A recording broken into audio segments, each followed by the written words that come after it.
Yes.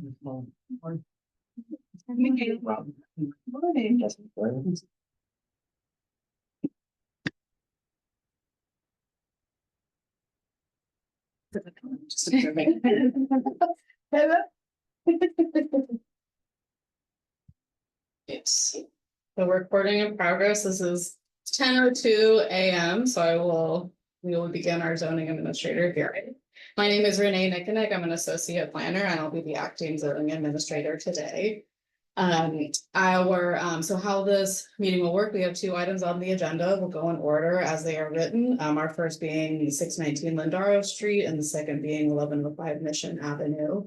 I will introduce the item. The project planner, who I'm sure you're familiar with, will present the project. The project following which the project applicant will have the chance to do a short presentation if they wish. It's not a requirement, but certainly it can be done if you'd like. Following those two presentations, I, as the building administrator, will ask any questions that I have, either of the applicant or of the project planner, just to clarify any items in the report and the findings, conditions, etc. After that, of course, you'll be able to respond. Should there be any questions, we'll open up the item for a public hearing. I'm not seeing anyone online at this moment. If anybody does come, I do believe that comments are disabled. It looks like they can raise their hands. So should anybody come onto the Zoom meeting, they may raise their hand on the Zoom function to make a comment, or if they're on the telephone, dial *9, and we can accept those comments. Also, if anybody should come in physically to this meeting, they can meet. After the public hearing portion is closed, the applicant and the planner will have a chance to respond to any comments, any concerns about findings or conditions, and after which the zoning administrator will make final decision. And I'll repeat this at the end of the meeting, but just for the sake of due diligence, there is an appeal process. So following today's hearing, should two decisions be made, there is an appeal period on either project that is 5 days from today and will end next Wednesday at 5 p.m. So any applicant or member of the public may appeal the project for a fee that we will confirm offline, because I have not yet written it down to be exact. So yeah, so we'll go from there. All right. So first item on the agenda is the address is 619 Lindaro Street, and is a request to approve a conditional use permit to allow Honeylight Louvers to produce louvers for light fixtures in the Lindaro mixed use district. Per Sanderford Municipal Code 14.06020, a conditional use permit is required for any machine shop style use. So I will ask our planner to present, please. Yeah, so this project consists of a new business named Honeylight Louvers, which will produce custom light louvers. This business will be operated by a single individual and will occupy an existing 400 square foot space. The proposed business does not require any new construction as proposed. And to the west of the property, within 300 feet of the proposed business, is an existing residential district, which, because of that, due to the proximity of the residential district, a review by the zoning administrator is required, which is why we are here today.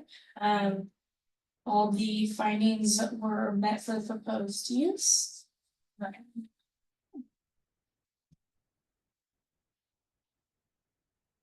Okay, the applicant present. Yeah. Applicant, if you'd like to say anything you want to as well. Just so it's on record, yeah, just solo use, low foot traffic, and all equipment is basic, nothing super industrial. I've even gone the extra steps of planning to put in, sound reducing foam panels near my air compressor and mufflers, pneumatic mufflers on the punch press. So just to really reduce the decibel levels, just to be extra courteous to the residents. Smart.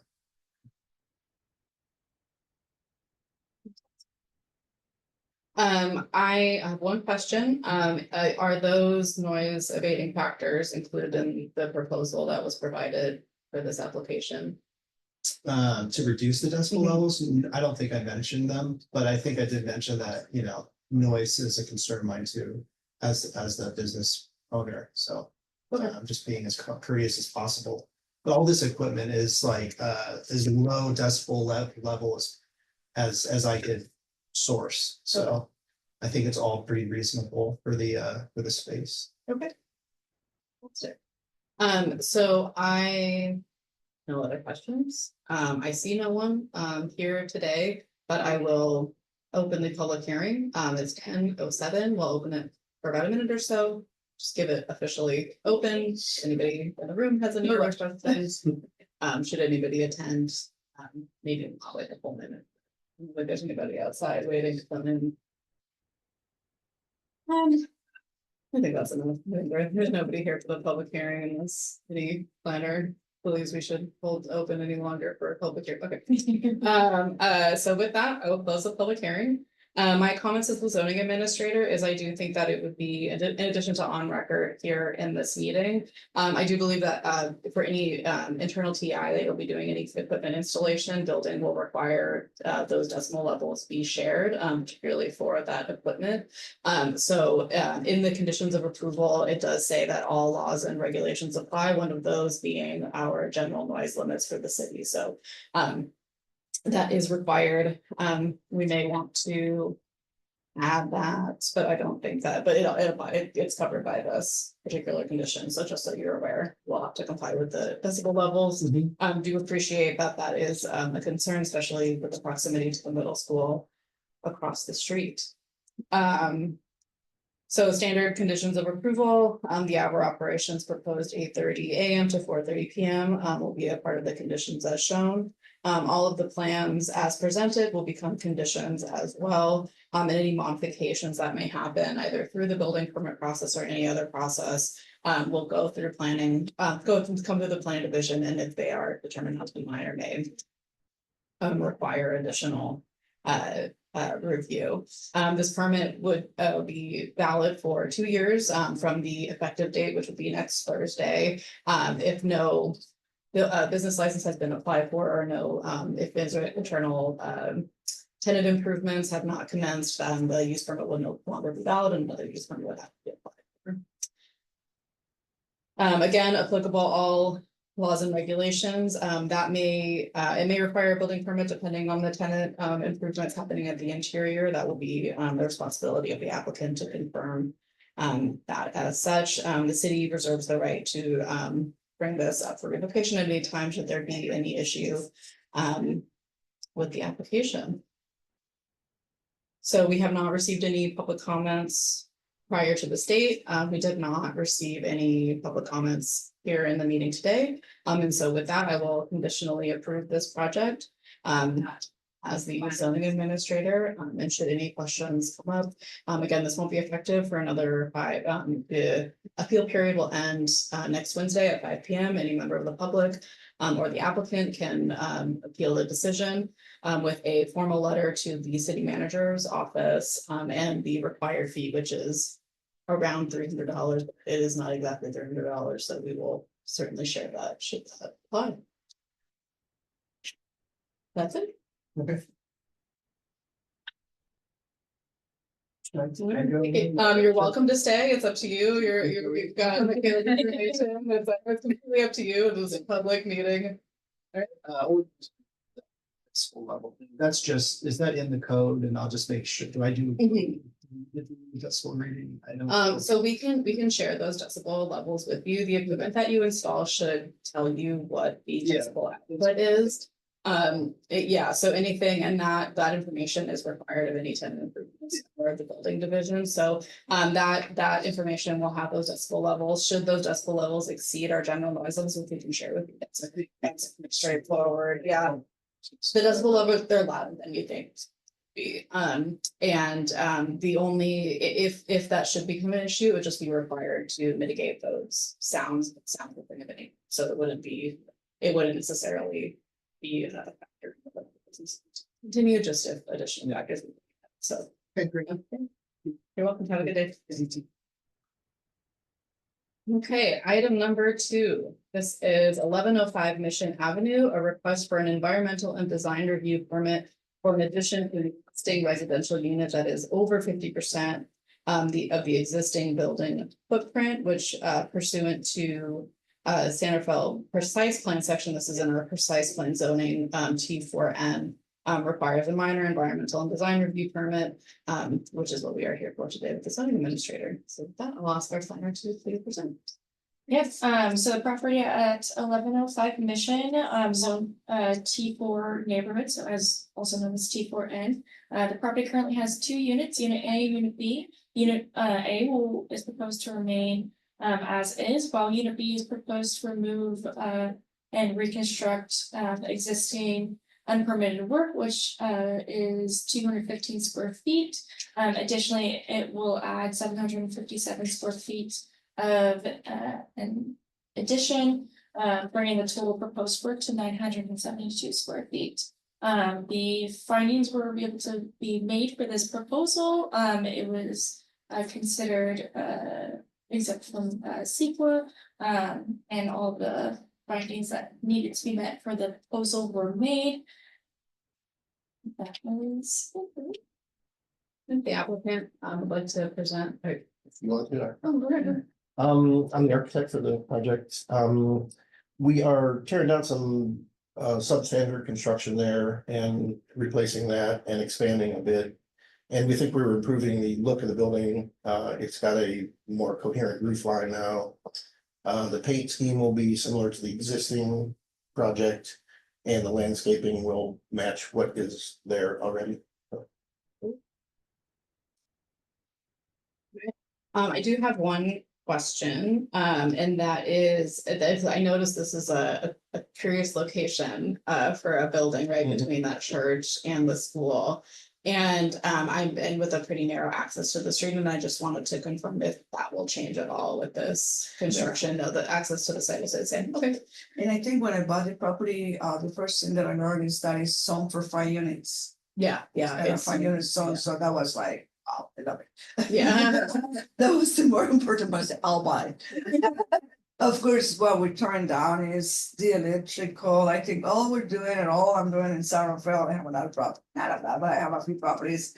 And all I'm doing is like helping clean the city, because everything, the part that we turned down is, I think, I just have up to 100 years old, so the electrical is very dangerous, the plumbing is very dangerous, so we're actually just cleaning and replacing and making sure that there's not a fire, especially downtown San Rafael, I mean, block and a half away, so that's what we're doing. It's very old, you know, wow, Yeah. so maybe it's to clean it up. And we're adding a bedroom, which improves the. Yeah. Mhm. right. Absolutely. Well, with that, I don't have any other questions, so I will open this up for public hearing.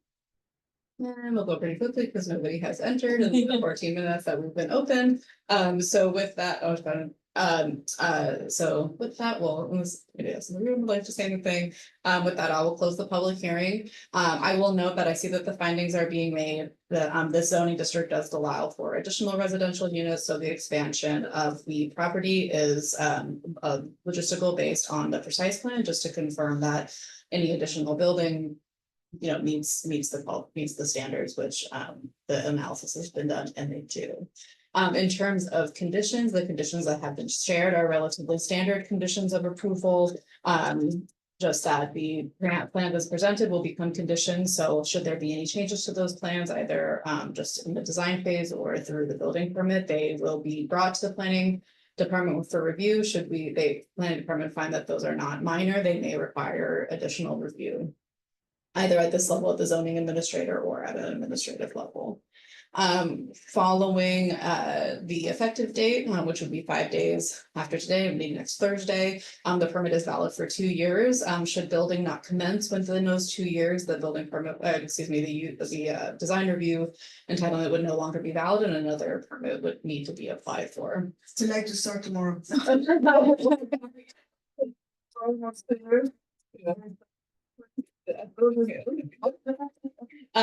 So continued standard condition of approval, the new construction is subject to all applicable laws and regulations of the city. Whether or not they're explicitly listed in this or not. Construction hours are limited per the Santa Fe Municipal Code, Chapter 8, which are all, I won't go into that detail, they're all listed in these conditions of approval.